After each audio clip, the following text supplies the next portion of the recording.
Yo. Hey, what's up, everybody? Welcome to Hacking Health Podcast. I'm your host, Ben Cummings, with Dave Kennedy.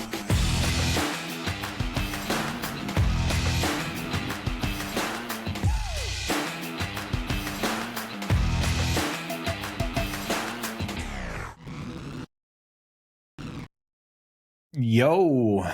Welcome back to the show. Welcome back. This is 2 weeks in a row. I think this is like 3 weeks in a row. It is. I think it's 3 weeks in a row. I think you're right. Yeah, you're right. I was actually thinking before we come on, and I'll just give myself a bit of credit here. As I was doing my preparations, it feels good to be more consistent with the podcast, and number one, being able to have a conversation and catch up, but actually like put it out. Actually, I'll say this, I don't know if anybody would have noticed, but yesterday morning, Tuesday morning, when it goes live, 5 a.m. my time, I woke up and I was like, but the podcast is like, oh shit, I haven't uploaded last week's podcast yet. So I'm not back in the habit of making sure they get it done, but we have it recorded. But anyway, what's going on? I can't believe you actually sent me a text message last night asking when I was going to be home from Houston if I was going to make the podcast or not. Because like I would miss the podcast, man. Come on. Well, you were in Houston. I know. I just didn't know when you were getting back. Flew back last night, man. Ready for the podcast. Purposely? Exactly. That's the only reason I flew back late last night. Fair. What's going on, dude?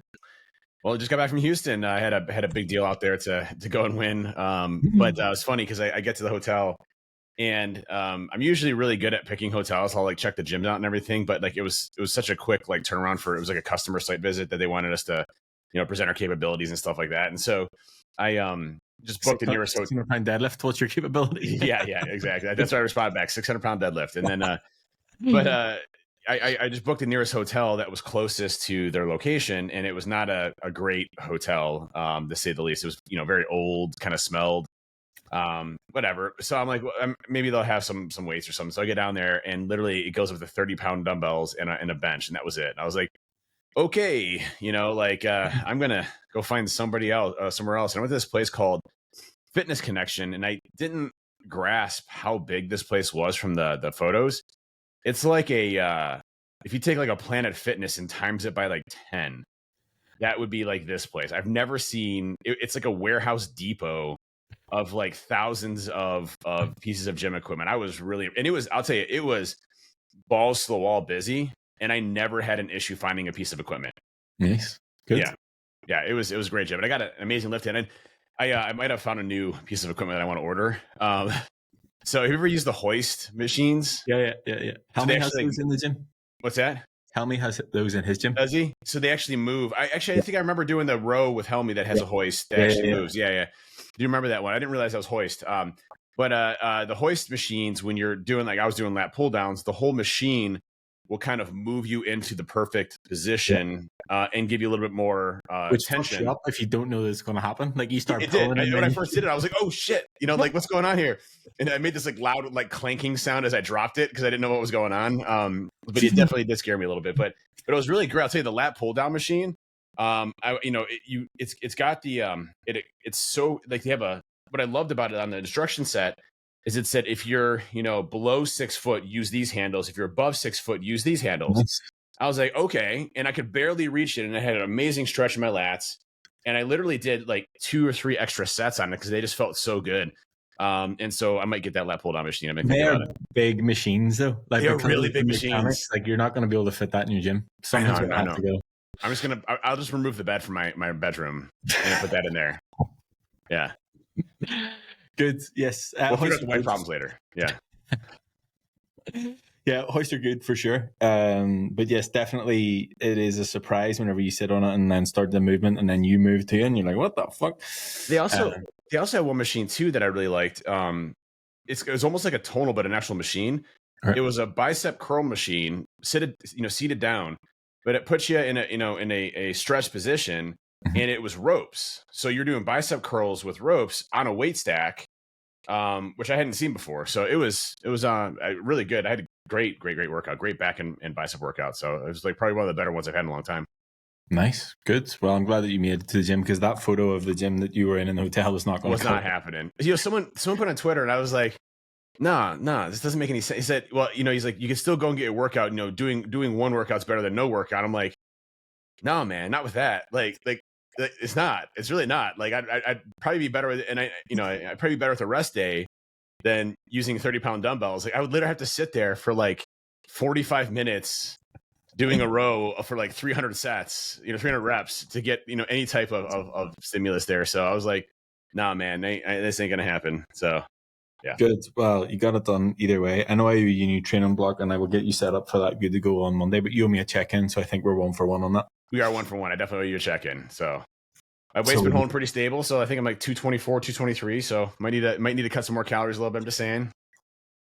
That's fine with me. I can accommodate that. I can change the number for you, and then you can have to execute it on this side. I think I moved into the cut 5 days ago. What's your calories in? 1,600. Oh my god! No way! Dude, that's brutal. What the fuck? Yeah, I know. And actually, I was chatting to James about it, and I made a mistake. Okay, I was like, "Look, James, I'm just sick." You definitely made a mistake. Yeah. I'm sick of this slow bullshit. I just want to fucking get it over with. And he was like, text me back, okay, right, let's change calories to 1,600. And I was like, whoa, what the have I pissed you off? Like, what the fuck? But the cool thing was we were able to look back last time I did a cut, and it was 1,600 calories. Well, it was 1,700 calories we did the last time, but I was doing 240 minutes of cardio across the week. So what's that, 3 hours? Just over 3 hours? 4 hours? Yep. A lot, anyway. A lot of cardio. He was like, so what do you want to do? And I was like, well, just stick with the 1,600 calories. That's absolutely fine. But actually, I am documenting it on Twitter. So if you're following on Twitter, it's pinned top of my profile of what I'm eating or what I'm not eating. But I mean, so far so good. I've lost 4 pounds in the past 5 days, which I would imagine is all water weight and just like lack of food in my system. But moved into a new training block this week, an additional session. So I'm running upper, lower, push, pull, and then arms. But I'm only allowed to do the arm session if I do the other sessions. It's my bonus workout, apparently. So yeah, so far so good. No rest days. So upper, lower. It's upper, lower, rest, push, pull, arms, rest. So 2 rest, 5 days. And is the push pull full body push, full body pull? Yeah, I just actually finished push there. So it was leg extension,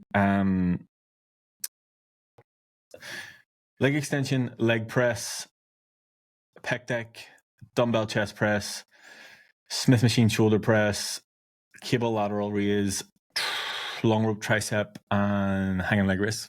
And that was it. Got to get those hanging leg raises in, apparently. So it was good. It's good. It's good. So that's it on that. I'll keep you posted. But like I said, I'm feeling good. I know that 1,600 is low. And for anybody listening, I would not recommend doing this. Do not try this at home. I'm a trained, seasoned professional at this. I know that I can handle 1,600 calories. I know how to navigate my food. I can still get 200 grams of protein plus. And it is a relatively short space of time. I'm not promoting anybody should do this. I think the overarching thing for everybody should be something that is sustainable. Sometimes it's good to push yourself a little bit further and actually challenge the norm within that. And I do that with clients sometimes. So it's not I'm doing 1,600 calories for a year. It's literally a 6-week time frame, if even. So okay, well, good luck with that. Listen, I don't want to piss you off, so like 1,600 seems. You wanted less calories. I'm updating it right now. 1,600. No. I'm not saying 1,600 calories. I mean, that's quite a bit. One thing I have found helping on the deficit side is I don't eat breakfast at all anymore. Yeah, I will do a protein shake after my workout, but like after that, I usually don't eat until like 2 o'clock, 3 o'clock, and then I have a dinner, and then like that's literally how I break my calories up, and I'm perfectly fine with that. Zero issues. Well, I will say, like, we have both agreed that we want this to make this fat loss phase the product of this for you, the leanest that you've ever been. So there may be something that we need to do within that to push the boundaries a little bit further. And also big news on the training side. I found last week I was procrastinating on my workouts and pushing them off because I was trying to get stuff done with work, and I was pushing them off later. So I was sick of my own bullshit on Monday, and on the group call, everybody called me out. So I trained at 6 a.m. yesterday morning, and it was legs. I didn't die. I didn't hate it as much as I thought I would. I just got up. I actually took a tablespoon of honey with rock salt, which is the OG, I would say, pre-workout meal, if you want to call it a meal. And it actually helped a lot, just like the sort of instant sugar and then obviously having the salt to balance electrolytes. So it was good, absolutely fine. Did about 60, 70 minutes of training, then did 20 minutes of cardio and got on with my day. So as someone who has literally said for the past 12 years that there's no way I would ever train in the morning, I might I might convert because I feel like it just makes the rest of my day. This is a big deal today. I know there's lots of stuff going on. I don't even know how to even like first of all, you just dropped to 1,600 calories a day, and now you're talking about working out in the mornings. Like, man, this is a whole different Ben. Yes. I'm having an identity crisis. Okay, just you're getting it live. But no, I was feeling like I was putting it off, and then I was like rushing it. Whereas like if I get up and I don't start work, I'm not trying to take myself out of a task, and I just know that I don't have a distraction throughout the rest of the day. Saying that, I mean, I trained this afternoon here, and it was fine. So maybe a little bit of mix of both, depending on what's going on. Well, I have actually started switching a little bit of my protocol as well. I've been lifting more in the afternoons, which I enjoy more versus the mornings, and I actually might have gotten rid of the gushers, the fruit. Okay. I found this intro workout called Leg Day. It's by NutriBio. You ever seen it before? No. It's actually interesting. So it's 120 calories, but it's got 30 grams of carbs in it. So it has it has dextrin in it, so dextrose, that is used for quick energy. It has full amino acids, so BCAAs, EAAs, and also a bunch of like electrolyte and hydration stuff. So taurine, coconut water, pink Himalaya salt, magnesium. And that's been heavily stacked. What's that? It sounds pretty heavily stacked. It is. And like the recipe on it, I was actually really impressed with, and I've been using that as kind of my pre/intro workout. My intro workout, not my pre-workout. So I use that as I'm kind of working out. It's called Leg Day by NutriBio. I really like it. Tastes good too. They have a bunch of different flavors. New York Punch. I think I'm doing the peach mango right now. I'm a sucker for peach. Yes, just not pineapple. Just not pineapple. No, not pineapple. Anyway, right. Today we're here to talk about creatine. As promised, we're finally going to do the highly anticipated creatine podcast. I think we need to start with what the fuck creatine actually is, because we talk about it quite a lot, but like, what actually is it? As a thing, what it is something, number one, it's produced in your body. It's a combination of three of the amino acids. I'm going to fuck up the names of them or how to pronounce them. But essentially it is glycine, arginine, and methylene, which doesn't sound good, but they're amino acids that are produced naturally in your body. Your body produces about 1 gram of creatine per day, and you do get some from like meats that you eat, so like red meat or fish, like fish and things like that. But you don't get enough. So it is also a supplement. But it is produced naturally in your body, but we just supplement with more. In terms of what it is for, that's what we're going to delve into today, because I think up until probably recently, it was very much gym bros that just wanted to get an extra couple of reps in and get the additional gains. But I think there's a lot of research and studies out there to show that there is a lot more benefits to it than just a couple of additional bicep curls at the end of your workout. Yep. So like creatine, when it first came out, I remember when it first came out, it was like a big push, back in the early 2000s when I was going through the military, and you'd see at GNC creatine everywhere, creatine. And its claim was back then, based on the early data studies that we had, was that the creatine that you had, it would shoot water into your muscles and allow you to recover faster and then build more muscle, right? So at its basic sense, what they're saying is, hey, creatine will put just a minimum amount of water weight into your muscles, which is a good thing, by the way. You want water in your muscles, i.e. blood, and it will allow your muscles to recover faster when you go through your workouts, thus allowing you to do more and more workouts. Now, since then, we've had a number of data studies, and creatine has been considered essentially the gold standard for enhancing the muscle building and recovery process, with many studies going into it. Now, one thing I want to do before I get into why that's kind of changing today and what we're going to be talking about today is that to understand how creatine works. So creatine is primarily, I think it's like 90% is stored in your muscles, 10% is stored in your testes in your brain. And so, creatine's, very big for brain development, for testicular endocrinology type stuff for your testes, as well as obviously for muscles. And what it does is it's stored in your muscles as what's called phosphocreatine. And phosphocreatine is basically a stored form of energy in your cells and helps your body produce more high energy molecules in the form of ATP or andesine triphosphate.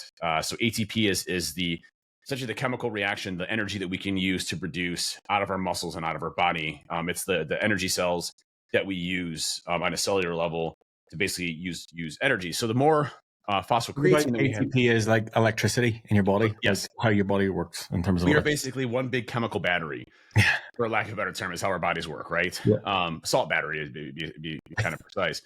And so with higher levels of creatine, so phosphocreatine in your muscles, what it allows you to do is to have more energy. That is, so ATP gets depleted over time as you use it. And the more phosphocreatine you have in your muscles, the longer you are able to actually continue that specific exercise or workout. Now, at the same time, there's other benefits, right? So the water aspect of things, as well as a few other areas. So that's the kind of the main purpose of creatine. So its claims as of today is, boosted workload. So the ability to really increase your volume in a single training session. So thus increasing more volume, increasing more muscle mass, increasing longer term muscle growth, improve cell signaling. So it gives the cells more signaling to aid in muscle repair and new muscle growth. Anabolic studies have been shown. So increased IGF-1 increases based on the data studies for increasing human growth hormone factor naturally. Cell hydration, so obviously the water content. Protein breakdown, so increases total mass by reducing the muscle breakdown. So you're not inflicting as much damage on your muscles because it's able to repair faster. And then lower myostatin levels. So it can really actually help with the myostatins, which is basically inhibit, which could, if you have high elevated levels of protein myostatin, it can slow down or inhibit muscle growth. So it's creating a conducive environment for your muscles to grow. It's creating a conducive environment for your muscles to be able to perform faster. And it's also creating an environment for your muscles to recover.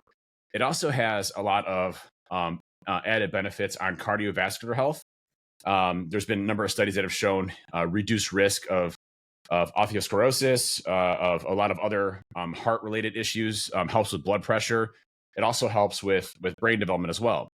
Now, where the latest data study comes into play, and this is kind of a unique data study that hasn't been done before, when they've done all of the data studies on creatine, what they've done is they've done what's called the loading phase, and then they've done the maintenance phase of creatine. So the loading phase usually starts off with 20 grams of creatine for 2 weeks. And what happens is it builds up essentially a reserve in your muscles and your body so that when you deplete your creatine levels, it can replenish those. And then your maintenance phase is 5 grams. So after the 2 weeks of taking 20 grams per day per week for 2 weeks, you take 5 grams per day, and that's your maintenance level. You have to be consistent with it. You have to stay with the 5 grams over and over and over again. Now, conversely, I want to say, if you don't do the loading phase and you just do 5 grams, you will eventually build up enough creatine over a month's time frame. So you're just speeding up the process by doing 20 grams a day for 2 weeks versus a month or a month and a half. I will say I have never done a loading phase ever. I'm not against, like, I understand that, and I get the point, and I'm not against it whatsoever, but I've never done it. I've always just went straight in with 5 grams. Some people have some GI issues with 20 grams, like some stomach discomfort with 20 grams. 5 grams is perfectly fine starting off with. And it's one of those things that just takes a little bit longer for your system to build up. Now, why it's important to understand why they've always said it increases your muscle mass is that when they do the 20 gram loading phase and the 5 gram loading phase, or 5 grams or whatever, they've seen a direct correlation to lean body mass increases with creatine versus those in the placebo groups that were not taking creatine. Okay. Now, if you look at lean body mass, it's very difficult to determine what is actually muscle and what is actually water. And so in the data studies, what they assumed was, there's probably some water as part of this weight, but also there has to be muscle being built as well, based on the studies that they did. With this latest study they did, they showed if you take creatine with the loading phase prior, so they had two groups, one that didn't take any creatine, one that did, and they did 20 gram loading phases, and they did a 5 gram per day maintenance. Now, after the loading phase was done, they measured the body weights of both, and during this period of time of the loading phases, they were not doing any resistance training whatsoever, no resistance training at all. And then they added the creatine, And then they took the body weight and lean body mass scans of those two groups. And what they showed was essentially all of the gains that were done from a lean body mass perspective was primarily water and not muscle, meaning that creatine didn't have a distinct impact on increasing the lean body mass of an individual during that period of time in the study. Now, that was only with 5 grams. There's new data studies that are working on right now, upping that to 10, thinking that 5 maybe might not be enough, and 10 will give you the benefits. Now, they've also done data studies leveraging 10 grams, and that seems to be kind of the sweet spot for when your brain gets the enhanced cognitive abilities with creatine. So what it's looking like from the data studies today is that you really need to be taking 10 grams, so 2 scoops typically, of creatine a day to get the benefits of the brain, cardiovascular health, and potentially the muscle piece. Now, I just want to put a caveat in here. We know creatine helps us with ATP production. We know creatine helps us with recovery. So if we have increased energy and our ability to replenish energy in our muscles as we're doing exercises, thus increasing either strength or muscle volume during a workout, as well as the ability to recover faster, to me, that is what creatine was sold upon when it first came out, and what I use creatine for in the first place was the benefits of recovery and the benefits of being able to push myself harder when I'm going to do workout, thus receiving the results of gaining more muscle mass over time because I'm leveraging creatine. So to me, this data study, while it shows there might not be a substantial gain of what we thought of additional creatine, I think the estimates where you can gain roughly around 22% of additional lean body mass leveraging creatine per year, which is huge, by the way. That's like, a massive increase in muscle mass. We don't know what that number is at this point in time based on those studies. So they're working on new studies to kind of formulate this kind of new way of looking at it. But one thing I can say is that, I still highly, highly, highly, highly recommend creatine as a staple supplement, along with vitamin D and omega-3 fatty acids is kind of my 3 core supplements that I heavily recommend. And it's one of those things I will not change. The only thing I've changed is I've moved from 5 grams to 10 grams a day. Agree. And I think before I've sort of wanted to make a note of like who it's for, who it's not for, and then we can go through some like myths, because I know there are a lot of myths around it. I've said this for my entire coaching career, and I think it's quite difficult. And maybe you're different. I think it's quite difficult to see, truthfully, is it working or not? Because it's not that sort of like instant response. And I feel like the only way to truly test it's not like taking Tren. Wouldn't know anything about it. I think the only way to truly test it would be to live the same year twice over exactly, and 1 year take creatine and 1 year don't take creatine, and see if there are any difference. And I find it difficult to actually pinpoint, okay, right, I actually do feel the benefits of it. But I'm in for it because of the studies and the things that are out there and everything that has been sort of documented and read. And I think the sort of cost to benefit ratio is something that I think that essentially everybody should be taking. So from what we use it for in the gym perspective, I do feel like it is worthwhile having in your daily supplement stack. I think loading phase or not, if you have it in your system and you're able to be consistent with it, it's something that the studies show, and it is one of, if not the most studied and researched supplement on the market, that you will get the benefit of it in terms of the gains. And for what it costs, like comparative to other supplements, it is relatively inexpensive. It's probably about $25, $30 for a tub that lasts what seems like 6 years. I pull one up there and it's like 147 servings, which is obviously 147 days. So yeah, I think it's something everybody should take in, whether you train or not. Like, again, I always sort of go back to like, is this something that I would recommend my mum to take? And I think with this, yes, absolutely, because of the benefits beyond just what's done in the gym. So who's it for? I would say everybody. Who's it not for? I think people who want a quick fix, who think they're going to take this thing and then the next day they're going to be fucking 20 times stronger. It's not something like that. It's something that does take time to, number one, for your body to absorb it, but actually to see the benefits of it, or at least feel the potential benefits of it down the line. Yeah, and I just want to be perfect. There's a couple of things that I want to hit on the safety and efficacy of creatine. One, it's one of the most heavily studied supplements aside from probably whey protein or protein in general than any other supplement that's out there. Extremely safe. There was the concern that it would have an impact on your kidney. And the reason for that is if you're taking creatine and you go to get blood work drawn, you will have increased creatinine levels, which is a sign of that your kidney is having trouble filtering things, right? Which could be an indication of kidney damage. Now, creatinine, though, as you're taking creatine, it directly increases creatinine levels by nature because you're taking more creatine in. It's not a good correlation from that you're having any issues with your kidney. In fact, the National Kidney Disease Association came out with a study and said creatine is perfectly safe for kidneys. It has zero impact on overall kidney health. So it does not cause any damage or any type of issue with your kidney. The issue is on blood levels. There's other tests that are much better at determining ratios for your kidney filtering than just creatinine. Your bun ratios, things like that can be better indications of how well your kidney is actually functioning. So, if your doctor's like, hey, your creatinine levels are high, you could be like, yeah, I'm taking creatine. You'd be like, oh, okay, that makes sense. Let me just do this other calculation. And all of a sudden now you have a perfectly fine kidney. But even with that, I think like a point on that, because I've dealt with that a couple of times with clients, even if you have a higher protein diet, the creatinine levels can be increased from that alone. Because I've dealt with that specifically with clients with blood work, and they come back and they'll be like, oh, this level's raised. And I'm like, well, you're eating fucking 200 grams of protein. Like, that's probably going to have an impact on it as well. Obviously more elevated if you are supplementing with creatine, but like it will come from just higher protein diets across the board if you eat more red meat, et cetera, et cetera.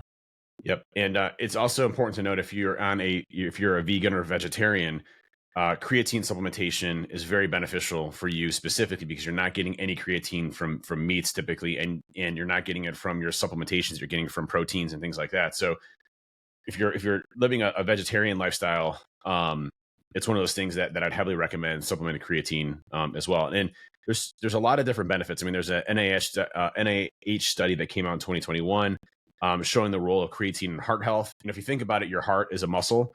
So stronger muscle equates to a much better, healthier thing. That's why, when you're working out and doing cardio, you're working out your muscle, which is your heart, which gives you much better, lipids and blood panels and better ways of protecting against any type of heart disease or heart failure. They've shown in a lot of the studies with creatine for those that actually have heart failure, that creatine has substantial benefits for those in improving their heart condition after something like a heart failure event, which is really important to note. There's a lot of other benefits too. Now I want to also caveat with the human clinical trials on this are still undergoing.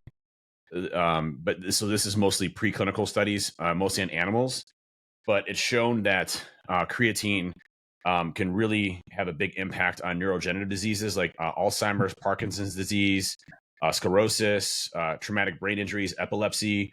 There's a number of studies that show it also improves short-term memory and intelligence.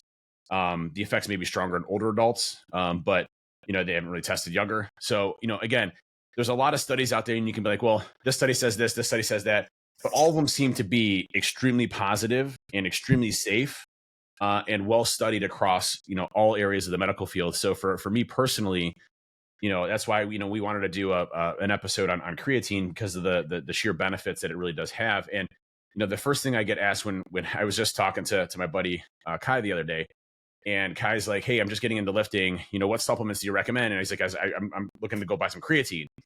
And I'm like, okay, well, let's have the supplements discussion real quick. Let's have the supplements discussion real quick. Why don't you stay consistent with your workout for 6 months? Then we'll talk about some supplements, right? That's the first thing. You don't need to worry about supplements right now. Don't worry about that. And the second question I always get is, why am I always so sore? I'm like, keep lifting. You're not going to be sore anymore.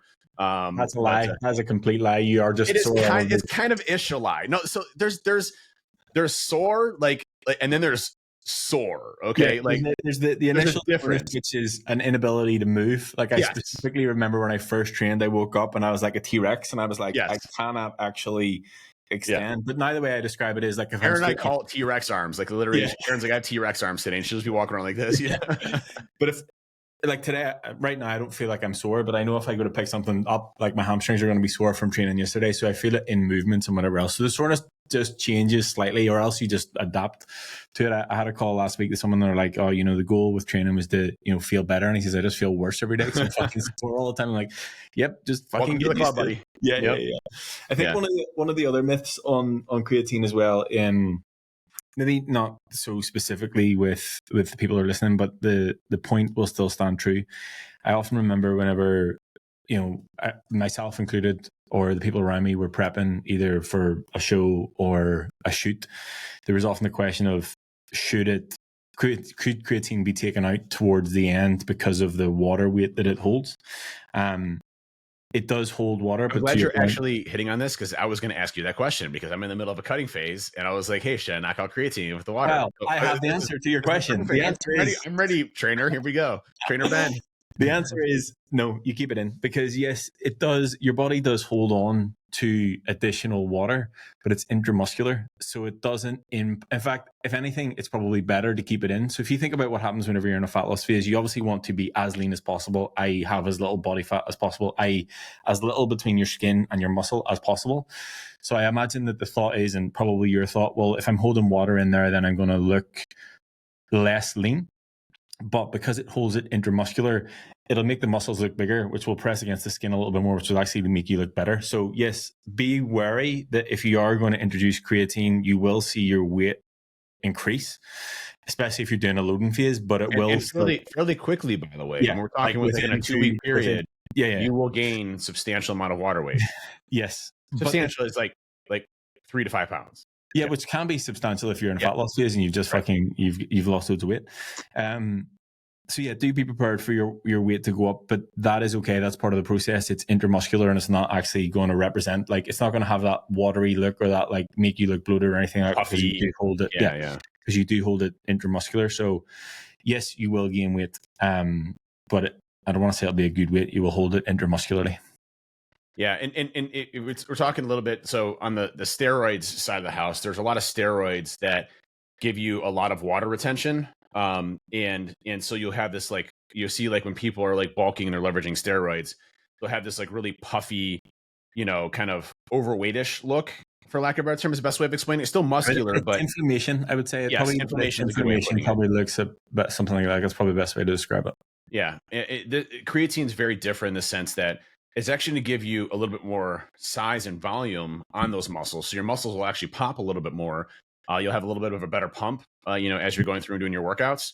I notice for sure, like, I'll take breaks off of supplements for periods of time just to kind of give my body some time to recover, which might sound weird. But I try to mix and match. Like if I'm feeling like sluggish, or, maybe my lipids don't come back, I'll kind of take a cold turkey of my supplements and kind of mix them in to see, like, hey, are any of these impacting any of my lipids or things like that, for the better or for worse? And so for like creatine, for example, I will notice pretty quickly after I stop taking creatine, usually within like 2 to 3 weeks, that I look smaller. In nature, you can actually see aesthetically, that you actually look a little bit smaller. So if you want to look a little bit larger, now I also want to caveat for women, this isn't going to make you look bulky or puffy. And I put on Twitter, you saw, I put on Twiter, Jen commented, "Is it going to make me look like a man? Is it going to make me look like a man? Yeah. Is it going to turn me into a man?" No, absolutely not. For women, I'd highly recommend creatine as well. It's not going to make you look bulky or, massively large or things like that. It'll actually help with the tonality of your muscles. So tonality is a great word, because whenever maybe not so much now, but whenever I coach females or have coached females in the past, they talk about they want to be more toned, and it frustrates me in the end of what they're saying. I get it and I understand, but that's exactly what you're saying, is like, to be toned, you need to be more muscular and to be leaner. So to fill out the muscle with creatine, to have that look, it does definitely help with that. Yep. And the piece with, like, I understand, like, women are more concerned about not looking like extremely large, and that's a big stigma that's been really, since I was a kid. It was always like, men need to lift, women need to do cardio. And what we're seeing from all of the studies all together is that it's the exact opposite. Well, it's not the exact opposite. Women should be lifting and doing cardio, and men should be lifting and doing cardio. And it's not going to increase you looking larger and bigger. You're not going to get the large muscle volumes. And it's primarily because men generate substantially more levels of testosterone. Testosterone equates to that muscle building process. Unless women are taking testosterone externally, or taking steroids like Anavar, things like that, you're not going to get this big bulky look of massive muscles. You'll have much more definition and tonality in your muscles. Your muscles will grow a little bit for sure, which is a good thing. Skeletal muscle mass as well as lean body mass are two important factors of longevity in life. So you want to, as a woman or a man, you want to have as much muscle mass as you can as you age, which directly correlates to overall body health and your ability to stay alive longer. And by the way, quality of life, which is extremely important. I see, older couples that can barely move around, in a wheelchair or, run around with a cane, and that sucks. I don't want to be in that position. I want to be strong when I want to be deadlifting 600 pounds when I'm 90. So that's not going to happen. I wonder what episode of the podcast will be on then. 17,092. But I think it's important for both men and women to understand, the same mechanisms that our bodies use for living longer is the same regardless if you're a woman or man. And creatine is something that definitely can help out for all of those. And again, I just want to say it has a lot of neuroprotective functions as well, keeping groups of nerve cells safe from injury or damage, short-term memory, reasoning. It has a lot more benefits than just the muscle mass production. But what I just want to go back in 2000s when I remember going to GNC for the first time, and I'm seeing this miracle supplement called creatine that was being promoted on every single wall at GNC and all over any type of place you went to. Its promise was to speed up muscle recovery, increase your anabolic hormones, and boost water content in the muscle cells, and that's exactly what it does. So that hasn't changed from early 2000s to now. We know that, hey, maybe it doesn't give us as much benefits at 22% increase in muscle mass that we originally thought, because it's predominantly water weight. But anytime that you can recover faster, do more volume, and increase androgenic hormones, those things will also be a massive piece of that muscle building process that you wouldn't be getting if you were taking creatine. Yeah, and I think if you think about it as do not think about creatine as a short-term fix. Think about I'll say a lifelong commitment as such. If you think, regardless of percentages or whatever, if it allows you to get at least one extra rep per set per workout across time, surely you're there are going to be benefits to that. You are going to gain more muscle, you are going to be bigger. You Reminds me of Atomic Habits quite a bit. Yeah, exactly. The compounding effect of that. Regardless, we're not talking huge percentages or massive changes, but if you think about it as if we're talking about electricity, if you think about it as a battery reserve, so when your ATP runs out, creatine kicks in and it just allows it to function as it was before, and you can get an additional rep on every set that you do in every workout every week for a 10-year period, you're going to see a substantial amount increase across that period of time. And I think, to your point, it does exactly what it said it was outlined to do at the start. And I think the exploration on where the studies are going now are beyond that. A couple of things that I noted are cognitive resilience. So improved memory, processing speed, and mental fatigue. So we've obviously touched on that, and then obviously playing about with different doses. There's a lot of talk around sleep deprivation. So a single dose of 20 grams improves focus even beyond 24 hours of being awake. So if you're dealing with that was a crazy study. So if you're dealing with some sort of shit show, or you're up and you just fucking can't come away from your computer and you're doing some crazy thing at work, to know that you can take, I don't know if I'm up for that experiment because I have to stay up for 24 hours. But to know that you can take creatine at 20 gram dose and it will improve focus at that time is quite cool. Mood and mental health, brain aging, and as you said, neurodevelopment, it reduces the risk of neurodegenerative diseases by protecting the ATP supply in the brain cells.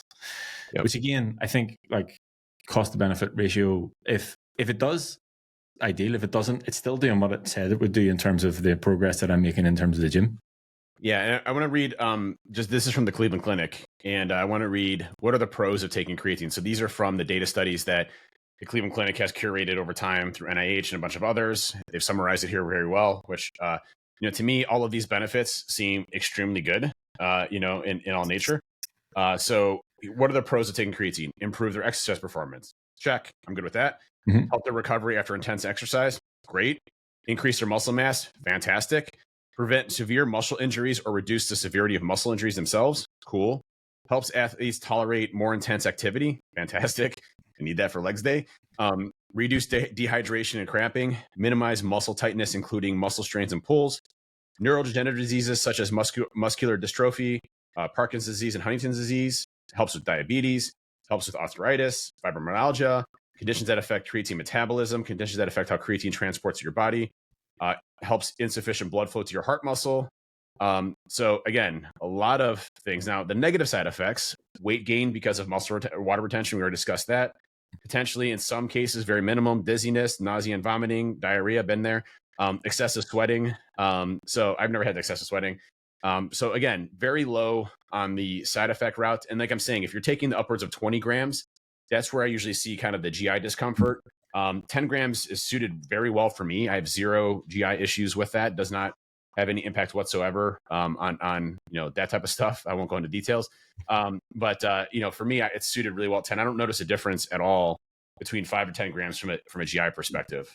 So again, a lot of benefits. Yeah, and I guess to wrap this up and I guess come back with some sort of take home points. Number one, creatine is good. You should take it. If you want to take it beyond 5 grams, then that's absolutely cool. I might sort of continue the experiment myself and push it up to maybe 15 grams to see if I see any additional benefits. Be prepared for obviously your weight to increase. If you want to do the loading phase, 20 grams per day, split into 4 doses. I don't know if we talked about that. Do not take 20 grams at one time. I think that would absolutely fuck you up. Not taking 20 grams of like powder, not good. Yeah. And then 5 grams per day for the muscular benefits, and then beyond that for the cognitive benefits. I think the creatine to get, all creatine monohydrate is good. Like just get the monohydrate. I would say they're all much of a muchness. I do use Creapure, which is slightly different, but I mean, it's slightly more expensive. Is it that much more beneficial? I don't know, but I get the only benefits between creatine and Creapure is that Creapure mixes extremely well with water. Yeah, it's a lot finer. It doesn't give you that grainy kind of texture because with creatine monohydrate, it doesn't mix very well with water. So you might get some like that residue at the very bottom of your thing, and you might taste like a little bit of a grainy type of thing. So if you're a texture person, Creapure dissolves completely within water. You don't get any type of residual anything. It just dissolves perfectly fine within water. So I use Creapure as well. I use the German creatine, which I didn't know this, but if you're getting any type of creatine monohydrate at all, at least in the United States, it is coming from China. Okay. 100% of it. Now, if you're getting Creapure, that's the only creatine that is not produced in China, and that comes from Germany. Obviously, German creatine, hint hint. It comes from Germany. So not that getting supplements and everything from China is a bad thing. Just kind of explaining, hey, if you want more of a quality, type of creatine that's not really going to get you any benefits one way or the other than it mixes well and it's from Germany, Creapure is the way to go. So. Yeah, I have had people say about they don't like the graininess. I'm like, I don't really give a shit about that. But the Creapure, I just got into the habit of using because of the nutrition one. And they also make creatine gummies. So yes, which are delicious, very tasty, addictive. And if you want something that's sweet and you're on low calorie diet, they're good to have around. They're like 20 calories for like 10 grams, and they taste phenomenal. That's how I've been getting 10 grams in, because I take a scoop as normal because I'm in the habit of doing it. And then I eat the gummy, so I get the 10 grams from it. Also, on a when to take it thing, because I get this question quite a lot. I don't believe it matters. I think the best time that you can take it is the time that you know that you consistently take it every day. Because people are like, oh, I'll take it before I work out or after. And I'm like, okay, but on the days that you don't work out, then you're not taking it. So that fucks it up. I just take it first thing in the morning with my LMNT and my fruit and greens in a shake and my gummies, and we're good to go. Mechanistically, if you look at what we're doing here, right, especially with the higher dosages between 5 to 10 grams or the 20 gram loading phase, think of it as a reserve. So it doesn't actually really matter when you take creatine. It's not going to help you with an intro workout. If you're taking it during your intro workout, it's not going to magically go to your muscles during that period of time. Because again, you're pulling from kind of that reserve. It's not going to digest in your body. The goal is to saturate the stores. So right. So it doesn't matter. You can take it at night. You can take it in the morning. It doesn't have any impact on sleep. So if it's easier for you to do it at night, it's easier for you to do it as a pre-workout in your pre-workout. If it, we were actually, it's interesting. When we were going through the formulations of the Hacking Your Health pre-workout, we had creatine in there initially. We had 5 grams of creatine in there initially, and which I would like to say I'm glad we take out, because an additional 5 grams of powder in that scoop would have been. Yes, I know. I'm glad we did too. And the reason why we took it out, it was funny because I was sitting next to some folks at a basketball game, and I was talking about our pre-workout and everything to some of the other parents, and the parents like, oh, it has creatine, and I can't let my kid have that because it impacts your kidney. And I'm like, it doesn't actually impact your kidney, but that's the stigma that creatine has with it. So, we removed it for the fact that a lot of folks, are hypersensitive to that, which I can fully understand. You obviously don't want to jack up your kidneys or liver, things like that. Those are things that you really can't get back. And so, we decided to take creatine out of it. Plus, obviously, creatine's so cheap. It's so easy to add, in your pre-workout or intro workout. So my intro workout, that legs day that I started taking, I have that legs day, and then I take 2 scoops of Creapure, put that into there, and that's what I drink throughout my workouts when I'm doing, a lift. So, for me, it's just super simple. Just to have 2 tubs there, pop it in, good to go. 1 scoop here, 2 scoops here, good to go, move in. And then the gummies, I just got a big shipment. You gave me the gummies. I'm already through all of those, and I bought the new gummies. So I have those to test out as well. So we'll see how those go. Sweet. Good. Yeah. I think to wrap it up, if I could put it on a bumper sticker in terms of creatine and what it does and what it is, think of it as a battery pack for your body and additional RAM for your brain. Yep. It's a good idea. It's a good one. I like that analogy. So there you go. You can have that. You can use that next time. But yes, we finally did it. Maybe we should do more on the supplements side, because I realized people do like that. And I remember a couple of people, Jason Wilbur specifically, have asked us to go back and look at some other supplement stuff. So if there's any requests, just hit us up and we will come back with full episodes on specific supplements. Maybe we'll talk about omegas, because we did 6 episodes pretty much on that. We'll go back and revisit. One I would love to do one on, and we can wrap this into like a bunch of other supplements. But a new one that I've been taking is called beta glucans. Okay. And they've shown in a lot of the mice trials, again, they're working on the human clinical trials, but with beta glucans, all the Sounds BPAs. like something from Lord of the Rings. It does sound like something from Lord of the Rings, but you can it's a super cheap supplement. It's like $24 for like a 90 capsules. And it's what they've shown in the data studies is that because of all the BPAs that we're consuming, there's what's called gunk. The gunk that's in our brains is enough to produce like an actual cup of plastic that's literally gunked up in our brains. And so what they've actually shown through beta glucans as a supplement is it helps with like your entire immune system, overall well-being, stuff like that. But it also removes the BPAs from your brain. Nice. So, in the studies they've shown in the mice clinical trials, it's over 70% reduction in BPAs in your brain as well. So, we've at home, we don't use plastics. We don't microwave any plastics. We have BPA free cooking utensils now and things like that. I don't drink typically out of plastic bottles. I was just drinking a Coke Zero there. If you didn't see Pepsi Zero out of a, so it's not a perfect science, right? We're doing our best over here. Okay. Doing our best, which is why I'm taking the beta glucans as a way to kind of like pushing those out. But they've shown with a lot of the new data studies, especially BPAs. I mean, it's wreaking havoc in our endocrine system, our brains. That's why we're seeing a lot of neurodegenerative diseases like Alzheimer's and things like that because of plastics. And I didn't know this, but do you know one of the leading causes of why we have plastics in our body? What do you think the number one source of plastics in our body comes from? This was shocking to me. I want to say something like around the toothpaste or something like that. It's the air. Fucking hell, right? Because of our tires. Oh yeah. In cars. So you're not breathing air anymore? Breathing in plastics from the tires all day long as we're driving, thus getting a ton of plastics in our body, which I thought was crazy. So I can't even help that shit. Like, it's like I can't like just not use tires, like until they come out floating cars and Back to the Future. I do have a DeLorean, but it's like, like what am I supposed to do with that? So like the tires, things like that. Obviously the plastics we put in our bodies, those are all things that we need to try to eliminate as much as possible. So beta glucans might be something you want to look at if you're looking at trying to get rid of BPAs in your body. I learned that from Dr. Rhonda Patrick, by the way, and on the studies that she had done. She's amazing. So pretty cool tidbit there for that. We'll have to do a study. We'll have to do a supplements one on that. Yeah, I think actually to what you said about sometimes you just give a bit of a reset in terms of supplements. I do the same, where I'm like, that's just too much. Too many things, and I just like go back to basics, and then I gradually over time start to increase again. And I've actively been like researching, and I looked at my last blood panel, and I was like, right, how can I sort of unfuck all of these things that are fucked? And a couple other bits and pieces that I've just had to take into consideration around sleep and other bits and pieces. So it might be worthwhile just us. Number one, I need to update it on the Discord, but just revisiting our supplement stacks, things we've added, things we've removed. So maybe we'll do that in the next couple of months. Sounds good. Well, thanks everybody for listening to this week's podcast of Hacking Your Health. Always appreciate you. Quick shout out to my buddy Mick, is a new listener. He's one of my volleyball friends, and he's really been diving into all of the different podcast episodes, and I'm going to be lifting with him on Thursday for a mass. I'm not putting him through legs day initially. I learned that mistake from my one friend. Did you never see him again after legs day? I've never seen him again after that. So we're doing chest. We're doing nice. Push. So nice. We're doing push tomorrow. I'm going to put him through a nice push workout and hopefully teach him some stuff. So nice, good. I'll say this and we'll finish here. Incline dumbbell bench press was reintroduced to my program. I haven't done it in ages. I actually was looking at the dumbbells, being like, I don't use these for anything.